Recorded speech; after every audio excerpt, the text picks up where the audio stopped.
It is time to get down to business. The White House is now praising the launch of something you've never heard of, the Freedom Fuel Network. It now offers gasoline at significantly lower prices. 25 stations just opened up in Pennsylvania and New Jersey. A gallon costs just $3.47. That's down around 40 to 50 cents from the average price in both of those states.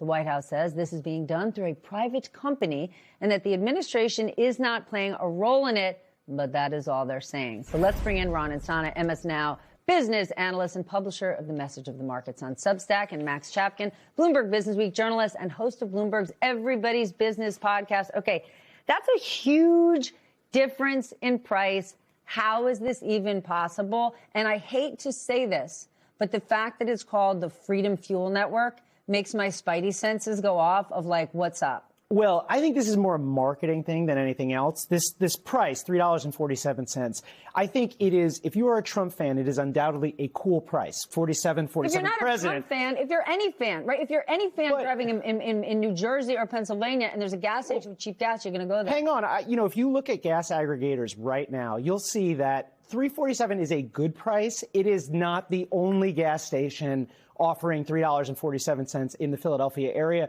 Basically every Costco, every BJ's, handful of discounters. It's on the low end of the spectrum, and it is well below the state average. But in terms of the local average, you're talking about slightly lower gas price, maybe a couple of cents lower than the lowest, that you could possibly find, with a kind of Trump angle. The big question for me is who owns this private company, and is there any consideration being given for Donald Trump marketing it, aggressively via the White House Twitter handle, his own Truth Social, and so on? Dr. Insana, what's your take on this thing?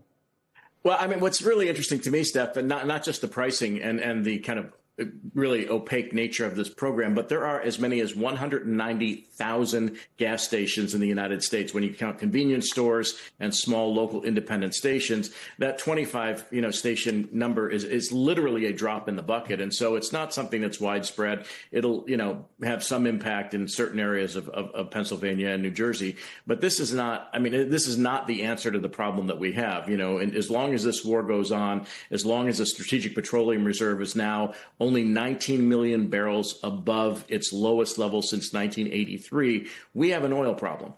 So cutting the price of gasoline in a select few stations is really not going to benefit the vast majority of drivers, some of whom now we're reading are cutting out their summer vacations because costs are simply too high.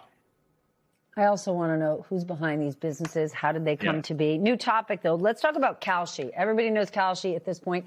The online prediction market failed to stop the state of New York for now regulating it like a typical gambling site. Obviously, Kalshi is appealing the ruling. We have seen several factions try to make sure there's no state regulations on these betting markets. They failed to do it here. Of course, Don Jr. is associated with this company. How big of a deal is it?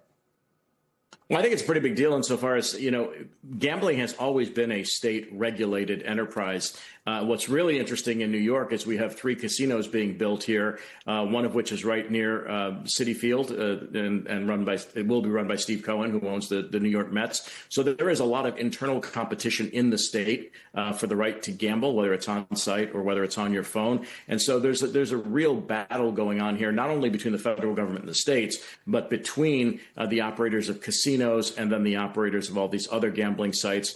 Kalshi says it's not. It says it's an exchange, that it's not a gambling site. But the vast majority of transactions that take place on some of these sites, Polymarket and Kalshi, involve sports betting. So this is something that's going to play out through state legislatures across the country, certainly in Nevada, New York, and other areas where casinos are being built out right now. That is a potent challenge, I think, possibly to what the state will ultimately decide. And, of course, it's Kalshi and Polymarket. Some states, Minnesota banned them for this very reason. They're making sports bets. This is not just about prediction markets. Yeah, it's something like 80%, I believe, of the action on these sites is sports bets. And the other thing is, there's a legal question, there's a regulatory question. Is this gambling? Is it a market? Anyone who uses these sites knows what it is. The way that they are promoting this, the way that they are used, it is pretty much indistinguishable from a user experience from using FanDuel. The main difference is that they're unregulated. I mean, Kalshi and Polymarket say they're regulated by the CFTC, which regulates commodities, but the CFTC has not issued any, formal regulations on sports betting. So they're effectively self-certifying these bets. There's no age limit. 21 is the age limit for most sports betting. On Kalshi, it's 18. You have lots of issues. Finally, what they say is that, this is better, and they're even running ads about this. This is better because you're betting against other people.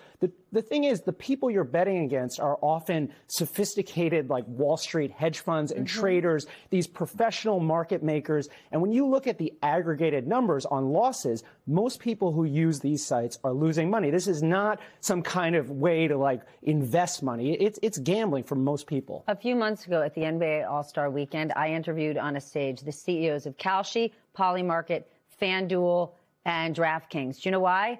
Because they're all in the exact same business. Yesterday, Ron, the president called Iranian leaders scum. And you know who else he called that? People who are trying to regulate prediction markets. The people who are trying to regulate prediction markets to protect the average consumer out there. The president called scum. And of course, I mentioned it, Don Jr. He's an advisor to both of these companies.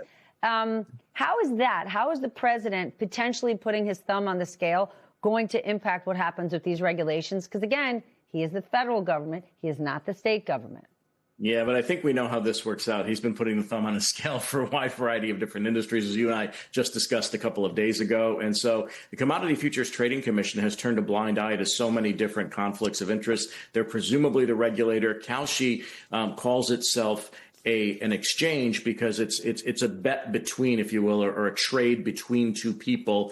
You're not playing against the house, as it were, as you would in traditional gambling. But you can rest assured that if the president's putting his thumb on the scale, it will have some influence. And again, the conflicts that we've discussed over the course of the last many weeks with the president's sons being involved, I think we know which way this goes. I got no time left, but I want to note markets have now been open 8 minutes. They're down just about 50 points, which is not much, considering the situation in Iran doesn't seem to be going away. Max, Ron, thank you both.